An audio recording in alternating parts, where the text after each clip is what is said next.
నాయకత్వంలో పనిచేసిన నేను ఆ నాయకత్వాన్ని కాదు, ఆ పార్టీనే కాదని వదులుకొని తెలంగాణ ప్రజల కోసం కాంగ్రెస్ పార్టీలో చేరి తెలంగాణ ప్రజల్ని మెప్పించి ఒప్పించి తెలంగాణ రాష్ట్రానికి ముఖ్యమంత్రి అయిన నేను తెలంగాణ 4 కోట్ల ప్రజలకు ద్రోహం చేస్తున్నా అధ్యక్ష.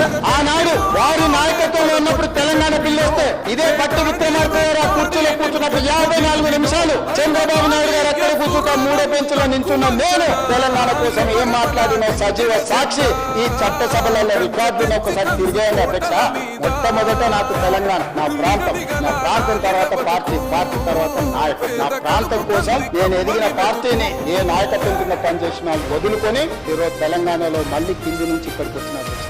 ఎవరైనా అన్నం తినేవాడు, ఎవరైనా తెలంగాణ చీము రక్తం ఉన్నవాడు తెలంగాణ ప్రజలకు ద్రోహం చేసి ఈ ప్రాంత తాగునీరుని సాగునీరుని ఆంధ్రాకు తాకట్టు పెడతారా అధ్యక్ష?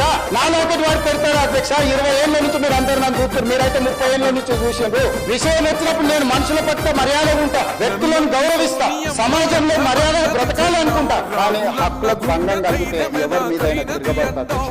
ఈ రోజు తెలంగాణ నీటి హక్కుల కోసం నిలబడి కొట్లాడి వ్యూహాత్మకంగా ఎత్తుగడలతో తెలంగాణకు నీళ్లు సాధించాలి, ప్రాజెక్టులు పూర్తి చేయాలి, ఈ తెలంగాణ సస్యశామలం చేయాలి. పాలమూరు బిడ్డ 40 అడుగుల నుంచి వచ్చి ఆ ప్రాంతానికి రేపు చచ్చిన రోజు ఆ మట్టిలో కలిసే రోజు ఏం సమాధానం చెప్పాలన్న ఆలోచనతోటి ఈ రోజు పాలమూరు రంగారెడ్డి ఎత్తిపోతల ప్రాజెక్టును పూర్తి చేయడానికి నేను కంకణం కట్టుకొని బయలుదేరితే ఆడుకోవడం లేని ప్రతి వాడు ఈ రోజు ఏదో ఒకటి మాట్లాడతాడు.